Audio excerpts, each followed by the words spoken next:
News 18 लोकमतवर आपण पाहताय संध्याकाळच्या बातम्या आणि या क्षणाची एक महत्त्वाची बातमी ती म्हणजे राज्यातले कोरोनाचे निर्बंध हटवण्यात आले आहेत। राज्यभरातल्या सर्व नागरिकांसाठी सगळ्यात मोठी दिलासादायक बातमी गेल्या 2 वर्षातली ज्या दिलासादायक बातमीची राज्यभरातले नागरिक गेल्या 6 ते 8 महिन्यांपासून वाट बघत होते। 2 वर्षांपूर्वी सुरू झालेलं संकट अखेर दूर होतंय आणि कोरोनाचे निर्बंध हटवण्यात आलेत। यासोबतच गुढीपाडव्याच्या शोभायात्रांना परवानगी देण्यात आलेली आहे। एवढंच नाही तर रमजान सुद्धा उत्साहात साजरा करा, आंबेडकर जयंतीच्या मिरवणुका दणक्यात काढा असं म्हटलंय राष्ट्रवादी काँग्रेसचे नेते आणि राज्यातले ज्येष्ठ मंत्री जितेंद्र आव्हाड यांनी। त्यांनी ट्विटरवरून ही माहिती दिली आहे। याचाच अर्थ असा की राज्य मंत्रिमंडळाच्या बैठकीत कोरोनाच्या संदर्भातले विविध नियम हटवणं यावर शिक्कामोर्तब झालंय। शोभायात्रांना सुद्धा कोणत्याही प्रकारची आडकाठी असणार नाही असंही ट्विटरवरून जितेंद्र आव्हाड यांनी म्हटलंय। ही स्वाती लोखंडे आपल्या प्रतिनिधी आपल्यासोबत आहेत। स्वाती, गेल्या 6-8 महिन्यांपासून ज्याची प्रतीक्षा होती, 2 वर्ष ज्या निर्बंधांमध्ये सगळा महाराष्ट्र होता, अखेर तू सुद्धा फील्डवर मास्क शिवायच दिसतेस, क्या बात है। पण हा मास्क हटलाय असं नाही आहे, कारण 23 मार्च 2020 चा तो दिवस ज्या दिवशी पूर्ण महाराष्ट्रात मी तुला थोडंसं थांबवतो, परत तुझ्याकडे येतो। जितेंद्र आव्हाड स्वतः बोलतायत, मंत्री जितेंद्र आव्हाड आपल्यासोबत फोनवरनं जोडले गेलेत। सर, काय काय निर्णय झालाय? प्रामुख्याने गुढीपाडव्याच्या यात्रांच्या संदर्भात जास्त उत्सुकता होती। नाही, उद्यापासून सर्व निर्बंध उठवण्यात आलेत। महाराष्ट्रात जोरात गुढीपाडव्याच्या निवडणुका काढा, रमजान साजरा करा, डॉक्टर बाबासाहेब आंबेडकरांची जयंती साजरी करा, ख्रिस्ती बांधवांनी ईस्टर साजरा करा। आता कुठलेही निर्बंध महाराष्ट्रात लागू नाहीत। पॅन्डेमिक ऍक्ट जो होता तो ऍक्ट विड्रॉ करण्यात आलेला आहे। बर, अनेक महिन्यांपासून नागरिक याची वाट बघत होते। आज राज्याच्या मंत्रिमंडळानं ही गोड बातमी दिली, याबद्दल राज्यातली जनता आभार मानेल। पण या यात्रांच्या करता वेळेचं किंवा अन्य काही बंधनं असणार आहेत का? पूर्वीप्रमाणेच यात्रा आता काढल्या जाऊ शकतात? सगळ्या पूर्वी जसं करत होते तसंच करायचं। बरं, आणि एक शेवटचा प्रश्न मास्क बद्दलचा, की मास्कच्या संदर्भातले नियम मात्र अजूनही आहेत ना? घालायचं ते घाला, नाही ते घालू नका। ठीक आहे आव्हाडजी, धन्यवाद, तुम्ही न्यूज 18 लोकमतशी बोललात त्याबद्दल। स्वाती लोखंडे आपल्या प्रतिनिधी आपल्यासोबत आहेत। स्वाती, मंत्री जितेंद्र आव्हाड काय म्हणाले ते तू ऐकलंस। मास्कचं सुद्धा त्या अर्थानं बंधन नसेल, पण घातले तर चांगलं। तू मगाशीही सांगत होतीस मास्कबद्दलची की निर्बंध पूर्ण हटलेले नाहीत, बाकीचे मात्र पॅन्डेमिकचे निर्बंध हटलेत। खरं तर पॅन्डेमिक ऍक्ट जो काढला जातोय, म्हणजे जो आपण साधारणतः 23 मार्चला पहिला लॉकडाऊन 2020ला लावण्यात आला आणि त्यानंतरचा आजचा हा दिवस आहे 31 मार्च, म्हणजे साधारणतः बरोबर 2 वर्षांचा कालावधी उलटलेला आहे। पहिली केस जेव्हा पुण्यात सापडली होती 9 मार्च 2020ला, आणि त्यानंतर पूर्ण मागच्या 2 वर्षात आपण बघितलं की अनेक गोष्टी बदलताना जगात, म्हणजे नुसतं देशात नाही तर जगात अनेक गोष्टी बदलल्या। त्यानंतर महाराष्ट्र सरकारचा आज कॅबिनेटमध्ये घेतलेला हा निर्णय नक्कीच दिलासादायक आहे, कारण मागच्या 2 वर्षात आपण बघितलं की वेगवेगळ्या पद्धतीने नियमात शिथिलता आली। जसं लग्नाला किती जण अटेंड राहू शकतात, एखाद्या बंदिस्त हॉलमध्ये किती कॅपॅसिटी लोक राहू शकतात। पण आता मात्र पॅन्डेमिक ऍक्ट हटवला जाणं याचाच अर्थ की 2 वर्षांपूर्वी जे आपलं जीवन होतं, म्हणजे 23 मार्च 2020 आधी जे आपलं जीवन होतं त्या सामान्य पद्धतीनं आपण जगू शकतोय। लग्नाला ज्याची कॅपॅसिटी आहे तो 2000 माणसांना आपण बोलू शकतो, आणि त्यासाठी डिझास्टर मॅनेजमेंट ऍक्ट कडनं किंवा डिझास्टर मॅनेजमेंट कडनं त्याच्यासाठी परवानगी पण घ्यावी लागणार नाहीये। पण मास्क संदर्भात मात्र आपल्याला माहिती आहे की काही दिवसांपूर्वीच, म्हणजे काही तासांपूर्वीच राजेश टोपे यांनी स्पष्ट केलं होतं की मास्क घातला पाहिजे। खरं तर पॅन्डेमिक ऍक्ट लागू असेल किंवा नसेल, पण लोकांनी काळजी मात्र घेतली पाहिजे, एवढं मात्र आव्हान सरकारकडनं केलं जात आहे। पण जसं आपण म्हणतो की मागच्या 2 वर्षातली आतापर्यंतची सगळ्यात दिलासादायक बातमी ही आहे की पॅन्डेमिक ऍक्ट हटला, याचा अर्थ आपण आता सेफ झोनमध्ये आहोत, म्हणजे करोनाची तशी तितकी भीती राहिलेली नाही आहे याचा अर्थ असाच होतो। आणि म्हणून आपलं जनजीवन सामान्य जे आपण कधी होईल, म्हणजे मुलांच्या शाळा असतील, मग ऑफिसच्या वेळा असतील किंवा घरातलं साधं एखादं छोटंसं सेलिब्रेशन असेल, या सगळ्यांवरच निर्बंध होते। आणि त्यामुळे आता हा पॅन्डेमिक ऍक्ट हटल्यानंतर तुमचं आमचं सगळ्यांचं महाराष्ट्रातल्या प्रत्येक जनतेचं जीवन हे 2 वर्षांपूर्वी मागे म्हणजे जसं आपण आधी होतं तसं आता रोजच्याप्रमाणे होणार आहे. तसं होणार बरोबर, आहे आणि ही बरोबर. सगळ्यात महत्त्वाची बातमी आहे. बरोबर. स्वाती, आणखीन एक गोष्ट, राज्य सरकारने हे निर्बंध उठवले आहेत, ही गोड बातमी, महाराष्ट्रातले सगळेजण आवर्जून वाट बघत होते या बातमीची. पण यासोबत आणखीन काही गोष्टींची मार्गदर्शक तत्त्व सांगितली आहेत. जसं तू म्हणालीस की मास्क अजून पूर्णपणे हटलेला नाही किंवा सार्वजनिक ठिकाणी तुम्ही सगळेजण एकत्र येऊ शकता, पण खूप जास्त गर्दी असेल तर काही नियम पाळावेत का? रेल्वेच्या संदर्भात काही थोडेसे वादविवाद होते, न्यायालयात केसही होती. याही सगळ्या गोष्टींमधला गोंधळ किंवा कन्फ्युजन आता दूर होईल? पॅन्डेमिक ऍक्ट हटला म्हणजे किंवा हटवला गेला, मंत्रिमंडळाच्या बैठकीत हा निर्णय झाल्याचं जितेंद्र आव्हाड यांनी समाज माध्यमांवर जाहीर केलेलं आहे. आणि याचाच अर्थ असा होतो की जे काही निर्बंध होते म्हणजे तुम्ही प्रवास करताना काय काळजी घ्यायची, प्रवास करताना कदाचित तुम्हाला वेगवेगळे सर्टिफिकेट्स हवे असतील, वेगवेगळे म्हणजे तुमचे 2 लसीकरण झाले जर नसतील तर मग तुम्हाला करोना नाही आहे हेही सर्टिफिकेट लागायचं. लोकलने प्रवास करायचा असेल तुम्हाला 2ही लसीकरण झालेलं सर्टिफिकेट हवं असेल. त्यामुळे अशा कोणत्याच प्रकारची बंधनं सध्या तरी महाराष्ट्रात नसणार आहेत. पॅन्डेमिक ऍक्ट हटणं याचाच अर्थ असा आहे की कोणत्याही प्रकारचे निर्बंध आता महाराष्ट्रात लागू होणार नाही आहेत. तुमचा प्रवास पण सुकर होतोय, तुमचे घरातले सेलिब्रेशन्स किंवा जे काही सण साजरे करायचे ते पण करू शकता किंवा मग बाकी इतर गोष्टींमध्ये जे काही निर्बंध होते तेही आता हटले. त्यामुळे विशेष म्हणजे लग्न ज्यांची एप्रिल मे मध्ये लग्न होऊ घातलीत आणि ज्यांना कुठेतरी भीती होती किती पाहुण्यांना बोलवायचं किंवा काय, तर त्यांच्यासाठी पण हा एकदम सुटकेचा जोरात तयारी करायला हरकत नाही असं म्हणायला हरकत नाहीये. अगदी बर. स्वाती, आणखीन एक आणि जसं हा पूर्ण कर. मिलिंद मी पुन्हा एकदा या गोष्टीचा म्हणजे पुनरुच्चार करते की 9 मार्च 2020ला आपल्याकडे पुण्यात पहिली केस सापडली आणि त्याच्यानंतर जे काही आपलं जीवनमान बदललं 23ला, त्यानंतर लॉकडाऊन लागला 23 मार्चला 2020 आणि तेव्हापासून आतापर्यंत नियमांमध्ये शिथिलता येत गेली. लोकांनी अनेकदा आपल्याला लक्षात आलं असेलच की शिथिलता आल्यानंतर लोकांनी अनेकदा नियमांचं पालन केलं नव्हतं. स्वाती, तू राहाच आपल्यासोबत, थोडंसं थांबवतो तुला. भाजपचे नेते आणि आमदार अतुल भातखळकर आपल्यासोबत जोडले गेलेत. अतुलजी, सरकारनं अखेर पॅन्डेमिक ऍक्ट हटवलाय राज्यभरातला. गुढीपाडव्याच्या यात्राही जोरदार होतील, आंबेडकर जयंती सुद्धा जोरदार करता येईल, सगळ्या सण उत्सवांवरची निर्बंधही सुद्धा आता हटलेले आहेत. आंबेडकर जयंतीला त्यांनी परवानगी दिली ही अत्यंत चांगलीच गोष्ट झाली.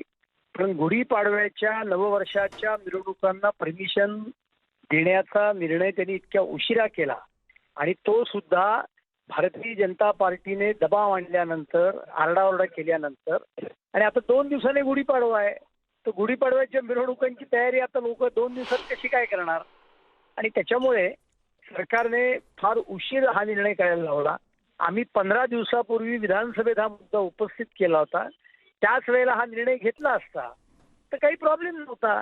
पण एकंदरीत त्या सरकारचं धोरण हे हिंदू समाजाच्या उत्सवांवर आकसाने वागण्याच्या बाबतीतला आहे. पण अतुलजी, उशिरानं का होईना पण आता सरकारने निर्णय घेतलाय, तर तुम्हाला असं नाही वाटत की स्वागत करावं या निर्णयाचं?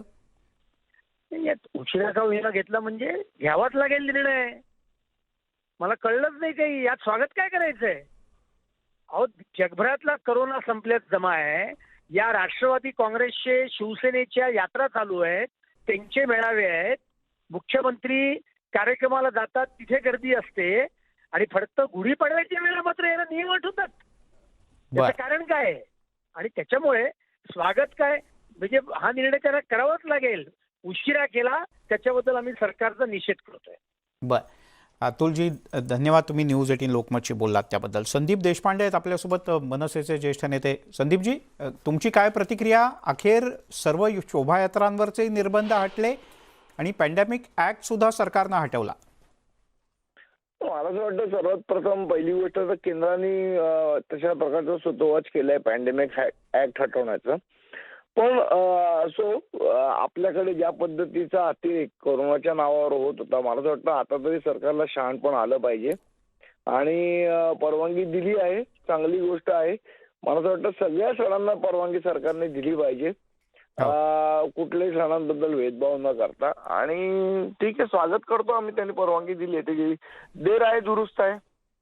नाही, तुम्हाला शिवजयंतीच्या वेळेला परवानगी नाकारण्यात आली होती, पण आता इथून पुढच्या मिरवणुका तुमची 3 तारखेची राज ठाकरे यांची सभा सुद्धा आता दणक्यात होणार तर.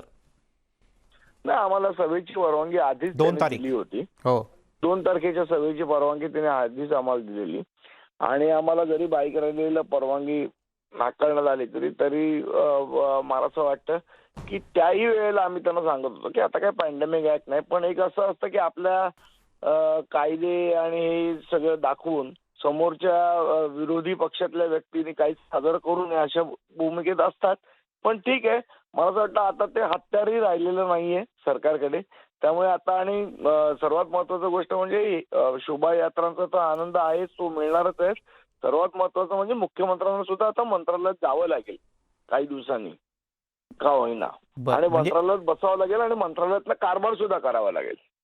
बर ठीक आहे. संदीपजी, तुम्ही प्रतिक्रिया दिली त्याबद्दल धन्यवाद.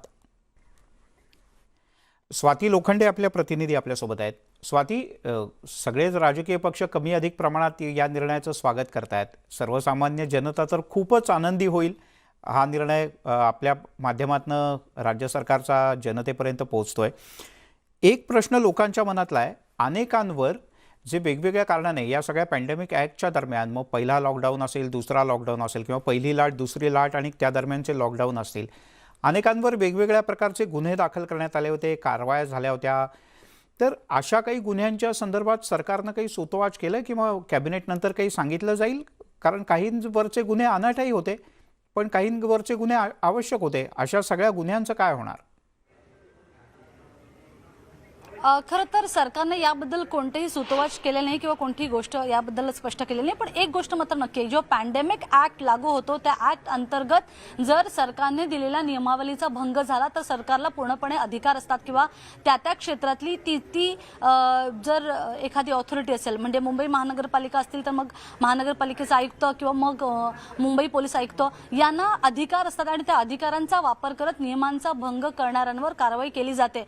हे जर गुन्हे मागे घेणं जर समजा घेतले, आपण असं गृहीत धरूया, तर मग मास्क पायी जे सरकारनं पैसे वसूल केले ते पण परत द्यावे लागतील. पण असं होणार नाही, कारण पॅन्डेमिक ऍक्टच्या दरम्यान हे नियमाचं भंग केल्याप्रकरणी हे गुन्हे दाखल केले होते आणि साहजिकच आहे की ती त्या काळाची गरज होती, ती तेव्हाची गरज होती. नाहीतर मग त्या काळात शांतता आणि सुव्यवस्था प्रस्थापित करणं सरकारला किंवा पोलीस यंत्रणेला जमलं नसतं. त्यामुळे ते विशेष नियम लादले गेले होते, ज्याचं पालन तुम्ही आम्ही सगळ्यांनीच करणं आवश्यक होतं. एक साधी गोष्ट म्हणजे मास्कचा वापर करा आणि मास्कचा वापर न करणाऱ्यांना दंड ठोठावला जात होता. हा दंड तर मध्ये 500 रुपये इतका केला होता की कुणाचा अगदी नाकाच्या खाली मास्क असेल तरी 500 रुपये भरावे लागत होते. कालांतराने त्याला खूप विरोध झाल्यानंतर त्यामध्ये कपात करण्यात आली, तो 200 रुपये करण्यात आला. पण ही त्या काळातली गरज होती. आता कदाचित मास्क लावला नाही म्हणून तुम्हाला 200 रुपये दंड पडणार नाही, कारण आता तसेही पॅन्डेमिक ऍक्ट हा राज्य सरकारनं हटवलेला आहे, राज्यामधनं हटवलेला आहे. त्यामुळे तो जो कायदा होता किंवा तो जो नियम होता तो आता लागू होणार नाही. पण त्या नियमाचं त्यावेळेस मात्र खूप जास्त महत्त्व होतं. पण दुसऱ्या लाटेत वेळेला बघितलं की नेमकं काय झालं होतं. अनेकांना बेड उपलब्ध होत नव्हते, अनेकांचे जीव गेले.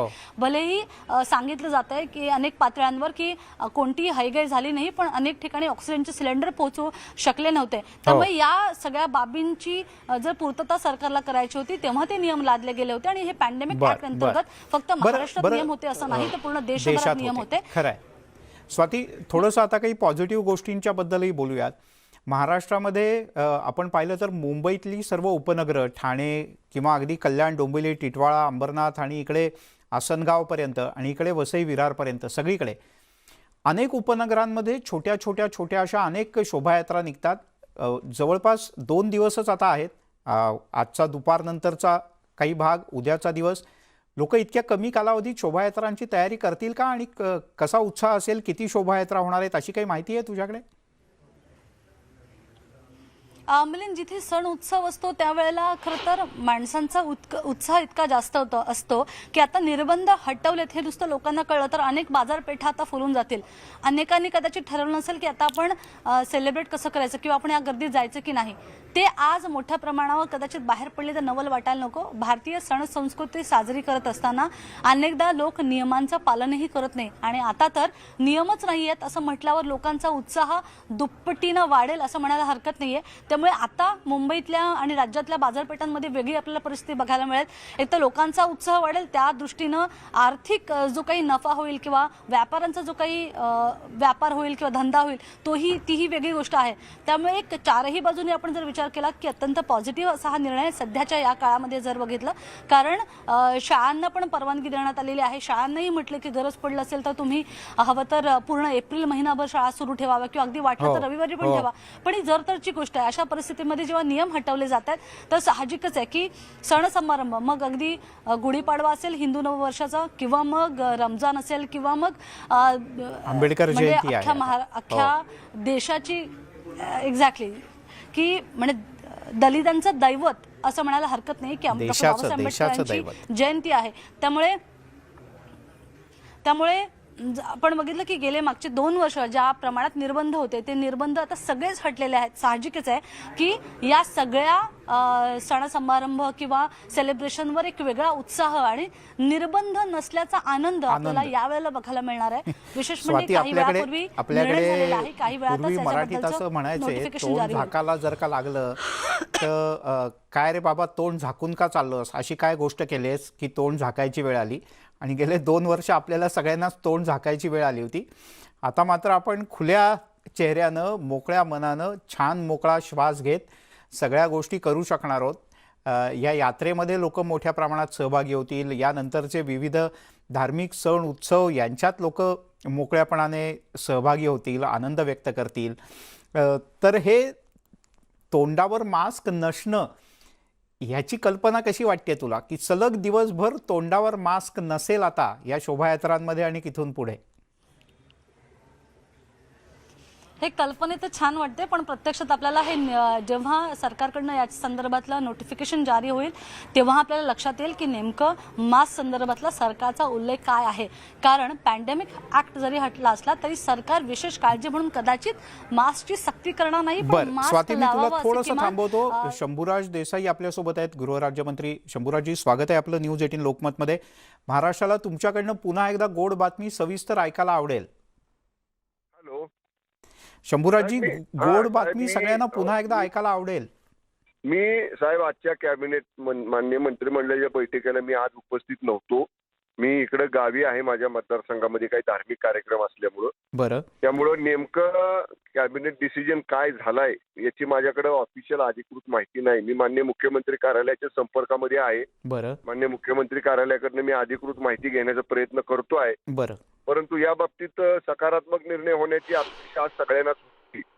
कारण माननीय उपमुख्यमंत्री माननीय अजितदादांनी सुद्धा सकाळी सांगितलं होतं माध्यमांशी बोलताना की आजच्या कॅबिनेटच्या मीटिंगमध्ये याच्यावर सकारात्मक निर्णय होण्याची शक्यता आहे.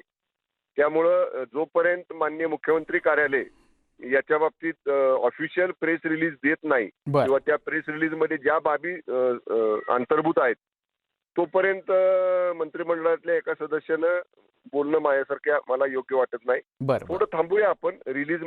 प्रेस रिलीज मध्ये सगळे सविस्तर काय करावं काय करू नये हे सगळंच येण्याची शक्यता आहे प्रेस रिलीज मध्ये. आपण ते पाहू, आल्यानंतर मी आपल्याशी बोलतो वाटलं तर. बर. शंभूराजजी, धन्यवाद, तुम्ही न्यूज 18 लोकमतशी बोललात त्याबद्दल. नमस्कार. स्वाती, तू काही सांगत होतीस,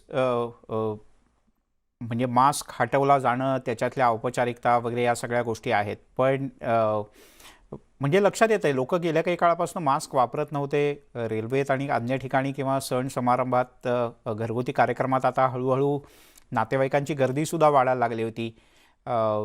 असे फोन व्हायचे एकमेकांना की अरे नको, फार गर्दी करायला नको, आपण नंतर जाऊ भेटायला. आता मात्र असं होणार नाही. आता असेही उलटे फोन होतील की मी येतोय बरं का.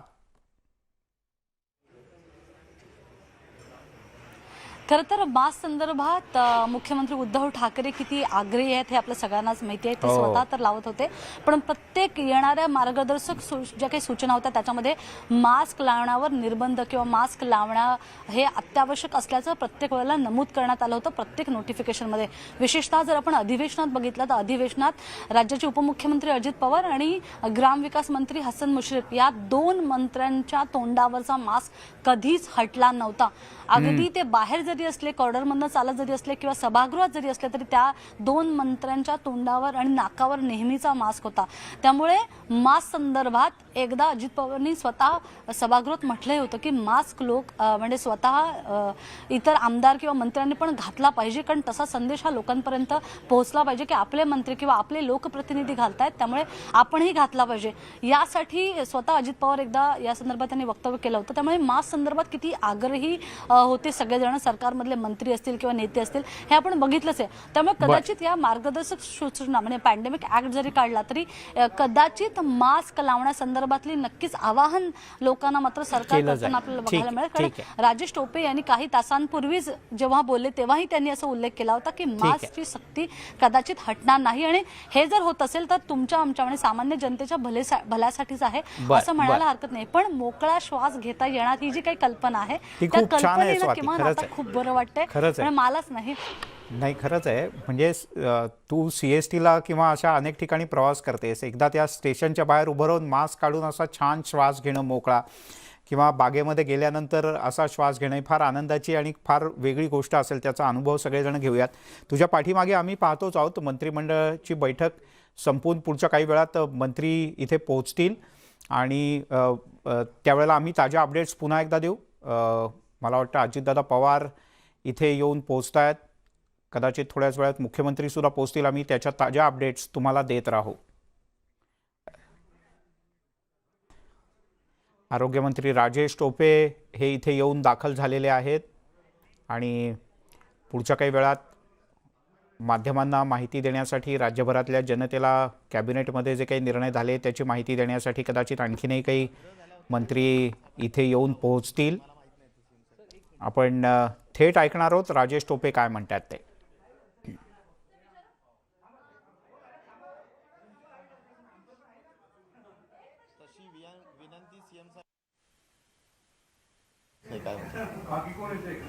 बाकी कोण हां चला रेडी रोल. पॅन्डेमिक ऍक्ट हटलाय का आणि तो हटला याचा म्हणजे नेमकं काय लवकर लवकर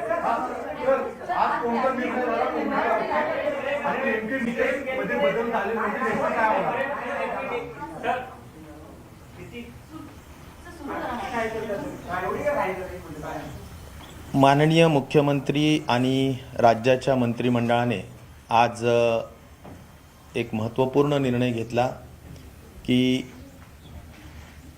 गुढीपाडवा जो 2 एप्रिलला आहे, या 2 एप्रिलपासून आपण एपिडेमिक डिझीज ॲक्ट आणि डिझास्टर मॅनेजमेंट ॲक्ट ह्या 2 ॲक्टला जे आपण लागू केलं होतं राज्याला, आणि त्या ॲक्टच्या तरतुदीच्या माध्यमातून अनेक निर्बंध या महामारीमध्ये आपण लावले होते, ते दोन्ही ॲक्ट विड्रॉ करण्याचं काम मंत्रिमंडळाने आज केलेलं आहे.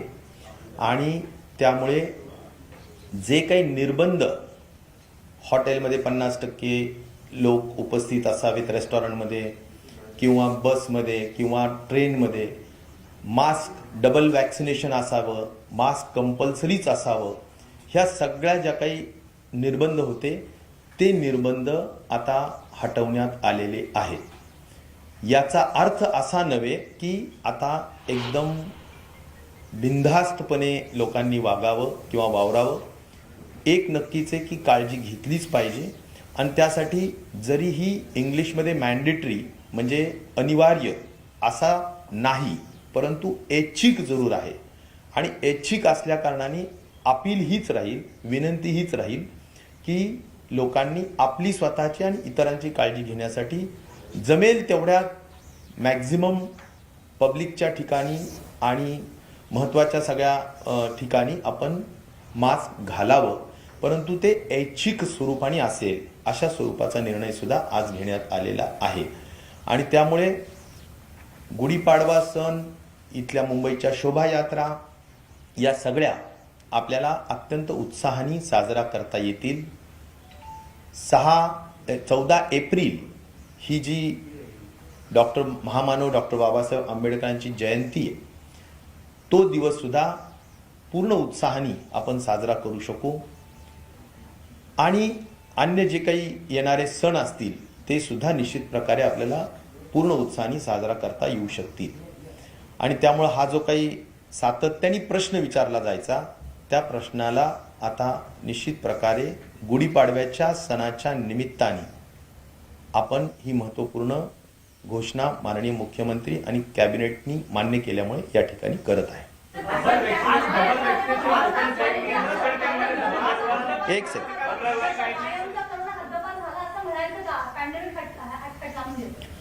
आम्ही आता काय म्हणालो की ऐच्छिक केलेलं आहे याचा अर्थ काळजी घेत आपल्याला काम करणं आहे. आज आपण बघितलं अमेरिकापासून तर इंग्लंड, युरोपमधले काही महत्त्वाचे देश, या सगळ्या देशांनी मास्क सुद्धा मुक्त केलेलं आहे. परंतु आपल्या ठिकाणी आपण ऐच्छिक ठेवलेलं आहे. मात्र एपिडेमिक डिसीज ऍक्ट आणि डिझास्टर मॅनेजमेंट ऍक्ट विड्रॉ केलेला आहे. तो आता निर्णय घेत आहे त्याच्यामुळे इतर काही देशांमध्ये अजूनही कोरोनाचा प्रादुर्भाव असताना आपण ही मोठी रिस्क घेतो असं वाटत नाही का? मला वाटतं माननीय मुख्यमंत्री महोदय आणि सर्वांनीच जे काही वेगवेगळ्या टास्क फोर्स असेल, आरोग्य विभाग असेल, अन्य काही लोकांशी सगळ्यांशी चर्चा करूनच हा निर्णय घेण्यात आलेला आहे.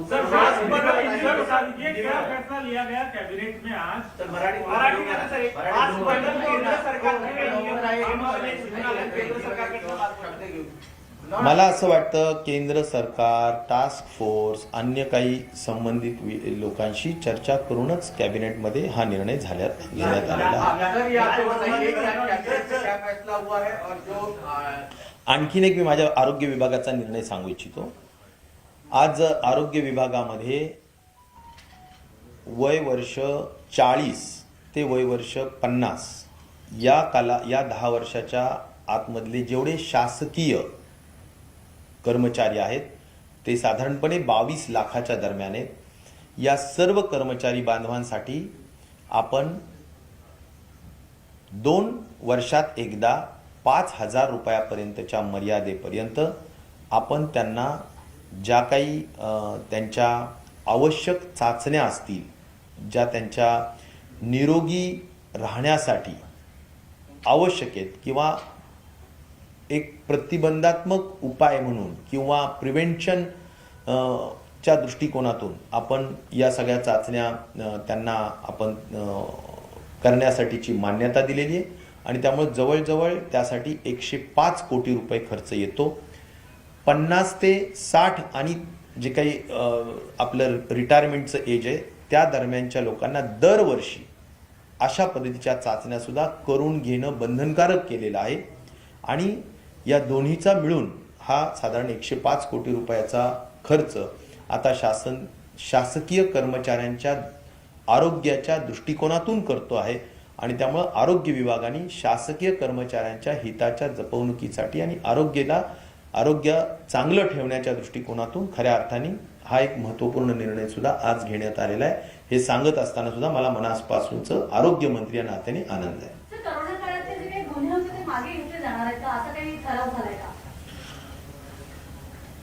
ते बैलगाडीच्या संदर्भातले आज जे काही होते बैलगाडी शर्यती, या शर्यतीच्या संदर्भात जे काही गुन्हे दाखल झाले होते, कधी कधी परवानगी घेतलेली नाही किंवा काही आर्थिक नुकसान या बैलगाडीच्या शर्यतीमुळे झालेलं आहे, अशा काही नुकसानीच्या संदर्भात म्हणजे ह्या ज्या काही झालेल्या असतील याच्या काही अटी शर्ती घालून, म्हणजे जर कुणाच्या जर कोर्टाच्या ऑर्डर्स नसतील किंवा कुणी जर व्यक्तिगत एखाद्या व्यक्तीची हानी झालेली नसेल किंवा आर्थिक शासकीय मालमत्तेची हानी झालेली नसेल, अशा ज्या केसेस असतील ज्या खऱ्या अर्थाने परवानगी नाही घेतली अशा स्वरूपाने ज्या आहेत त्या सगळ्या केसेस विड्रॉ कराव्यात, अशा स्वरूपाचा निर्णय सुद्धा बैलगाडी शर्यतीच्या संदर्भाने आज गृह विभागाच्या पुढाकाराने कॅबिनेटनी त्याला मान्यता देण्यात आलेली आहे. महाराष्ट्र शासन महाविकास आघाड़ी सरकार ने आज के इस कैबिनेट में महत्वपूर्ण निर्णय लिया है कि 2 अप्रैल गुड़ी पाड़वा जो एक हिंदू धर्म के माध्यम से एक बहुत ही अहम ऐसा त्यौहार है, उस त्यौहार का एक मुहूर्त ध्यान में लेते हुए, ऑस्पिशियस डे समझते हुए एक महत्वपूर्ण निर्णय लिया है।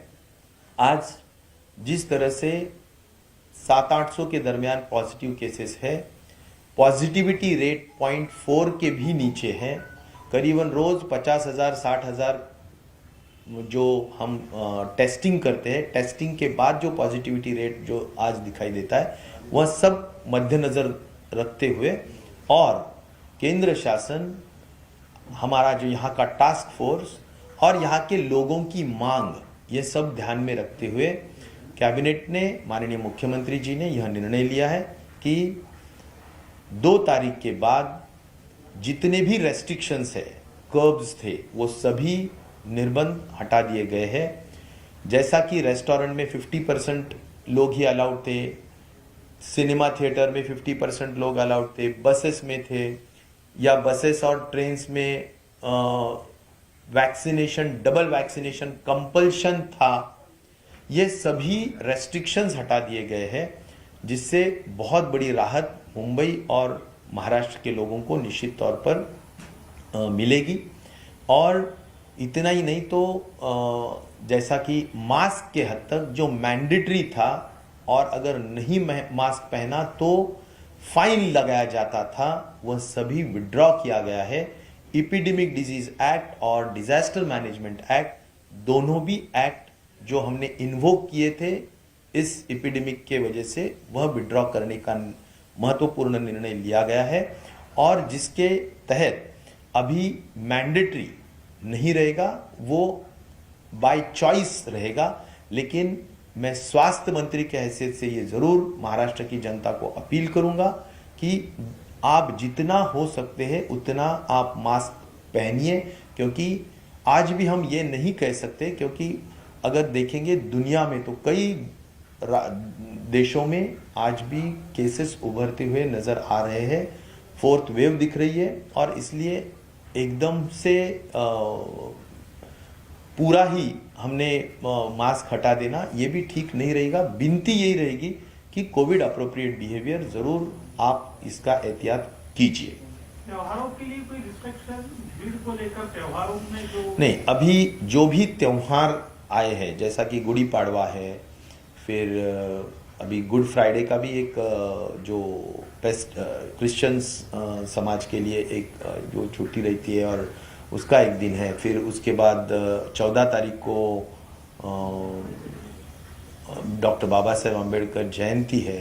तो इन सभी ये त्यौहार ही है और बहुत उत्साह से मनाए जाते हैं, तो इन त्योहारों को निश्चित तौर पर कोई निर्बंध यहाँ नहीं रहेगा। मुंबई में भी जो शोभा यात्रा निकलती है, उस शोभा यात्रा को भी निश्चित तौर पर पूरे उत्साह से, लेकिन अपना अपना जो भी है ख्याल रखते हुए निश्चित तौर पर अपन वो यह सब उत्साह से हम ये सभी त्यौहार साजरा कर सकते हैं। हेल्थ डिपार्टमेंट के हद तक हमने और एक बहुत ही महत्वपूर्ण निर्णय लिया है। महाराष्ट्र में करीबन 22 लाख हमारे गवर्नमेंट कर्मचारी है अप्रॉक्सीमेट। इन लोगों के लिए एज ग्रुप 40 to 50, इसमें एक बार आप सभी जो भी क्लिनिकली आपके जो ये करना इन्वेस्टिगेशंस, यह इन्वेस्टिगेशंस आप निश्चित तौर पर करना ही चाहिए, ऐसा भी बंधनकारक किया गया है, मैंडेटरी किया गया है। और एज ग्रुप 50 to 60, इसमें साल में एक बार यह भी मैंडेटरी किया गया है।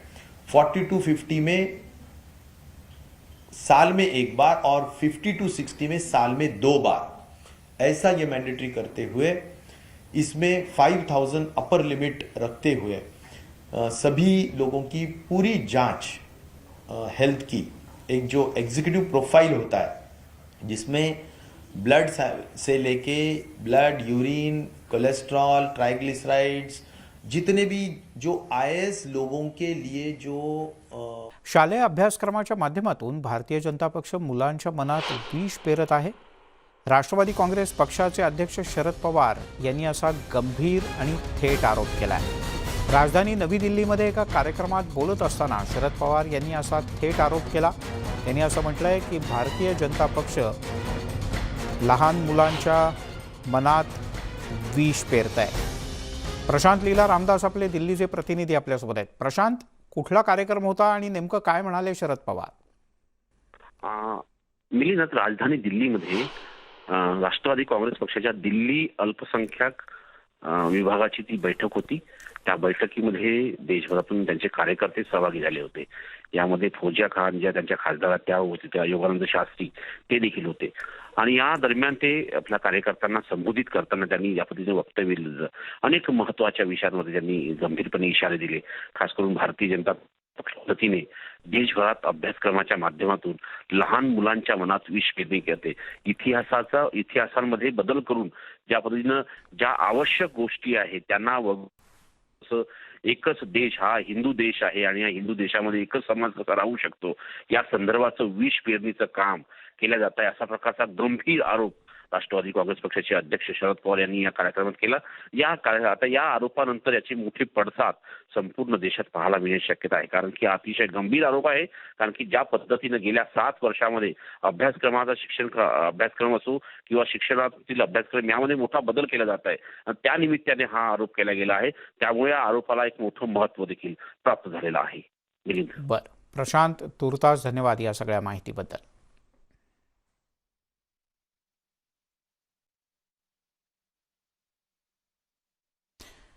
भारतीय जनता पक्षाचे आमदार बबनराव लोणीकर यांच्या विरोधात पोलिसांमध्ये एक तक्रार अर्ज दाखल करण्यात आला आहे. बबनराव लोणीकर यांच्या विरोधात ॲट्रॉसिटीच्या नुसार गुन्हा दाखल करण्यात यावा यासाठी हा अर्ज दाखल झाला आहे. दलित समाजाचा अपमान केल्यामुळे हा ॲट्रॉसिटीचा गुन्हा दाखल करण्यात यावा अशी मागणी या अर्जाच्या माध्यमातून करण्यात आली. एका अभियंत्याला शिवीगाळ करत असताना त्यांनी आक्षेपार्ह शब्द वापरले होते असा दावा या तक्रार करणाऱ्या कार्यकर्त्यांचा आहे. सिद्धार्थ गोदाम आपले प्रतिनिधी आपल्यासोबत आहेत. सिद्धार्थ, काय हे प्रकरण सविस्तर सांग. लोणीकरांनी ज्या पद्धतीनं MSEBच्या अभियंत्यास काल शिवीगाळ केल्याचा एक व्हिडिओ व्हायरल झाला होता. त्याच व्हिडिओमध्ये बबनराव लोणीकर यांनी एका मागासवर्गीय वस्तीचं नाव घेऊन त्या ठिकाणी जाऊन तुम्ही कारवाई करा ज्या ठिकाणी फुकट वीज चोरली जाते किंवा चोरून वीज वापरली जाते, अशा पद्धतीचं त्यांचं वक्तव्य होतं.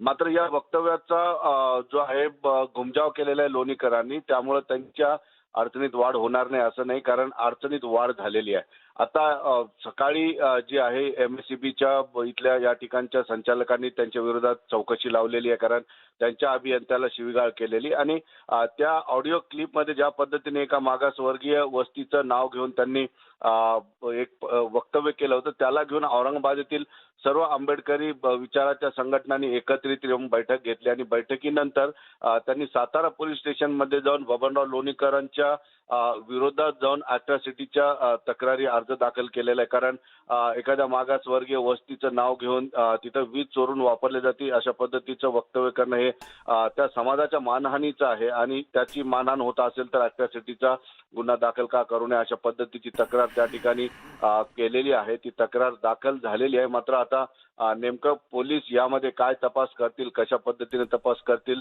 हे पोलिसांवर डिपेंड आहे. कारण बबनराव लोणीकरांची क्लिप व्हायरल झाली, तो त्यांचाच आवाज अनेक लोक सांगतात. मात्र बबनराव लोणीकर सांगतायत की हा आवाज माझा नाही, त्यामुळे आता पोलिसांचा कस लागणार. ठीक आहे सिद्धार्थ, तुर्तास धन्यवाद या माहितीबद्दल. बाईकवरून IT मध्ये कामाच्या ठिकाणी जाण्याचे दिवस आता संपले बरं का. कारण आता इंधनाच्या दरवाढीमुळे अनेक जण सायकलचा सर्रास वापर करू लागलेत. जुन्नर तालुक्यातील नारायणगावमध्ये शाळेमध्ये नोकरी करणाऱ्या नंदा देशमुख आणि अर्चना नागरे यांनी सायकलचा दररोज वापर सुरू केला. STच्या संपामुळेही त्यांना कामावर जाणं येणं अवघड झालं होतं. त्यातच पेट्रोलच्या वाढत्या दरांमुळे त्यांनी आता स्कूटर सोडून सायकललाच पसंती दिली. मागील 4 ते 5 दिवसापासून पेट्रोल आणि डिझेलमध्ये सातत्याने वाढ होते आणि ग्रामीण भागामध्ये सुद्धा साधारण 115 रुपये लिटर असं पेट्रोलचे भाव आहेत. सर्वसामान्य महिलासुद्धा या सगळ्या महागाईला कंटाळल्या आहेत. या 2 महिला आहेत, या स्कूलमध्ये त्या काम करत आहेत. आणि त्यांनी सुद्धा आता काही दिवसापासून सायकलवर येणं पसंत केलं आहे, स्वतःकडं गाडी असताना सुद्धा. आपण त्यांना विचारणार आहोत. मला सांगा, तुम्ही आज दोघी सायकलवरती रोज कामावरती येत आहे, काय कारणं आहेत नेमकी? वाढलेली महागाई आणि शाळेत येताना वेळेची बचत होते, प्लस आपलं म्हणजे आरोग्य पण चांगलं राहतं आणि ह्या सगळ्या गोष्टी. आणि शिवाय मला येते, टू व्हीलर पण येते. तुमच्याकडे टू व्हीलर आहे आणि ती तुम्ही वापरता रेग्युलर का सायकल जास्त वापरता? मला सायकल आवडते. Cycle is my friend. Cycle friend आहे आणि अशा महागाईच्या काळात नक्कीच ती तुम्हाला साथ देते, हे महत्त्वाचं आहे. ताई, तुम्ही का सायकल वापरताय? आज तुम्ही शाळेत ज्यावेळेस तुमच्या जॉबवरती येताना सायकलवर आलात. प्रपंचमध्ये महागाई वाढली आणि त्याच्यामुळं मला आधीपासून आज सायकल हा आवडतेच चालवायला, त्याच्यामुळे पण मी सायकल घेऊन चालते आणि 4 पैशाची बचत पण होते. Video Smita Shinde sir, Raichand Shinde, news 18 Lokmat, Junnar, Pune. यासोबतच बुलेटिनमध्ये इथे थांबूयात. ताज्या बातम्यांचा ओघ न्यूज 18 लोकमतवर सुरूच राहील.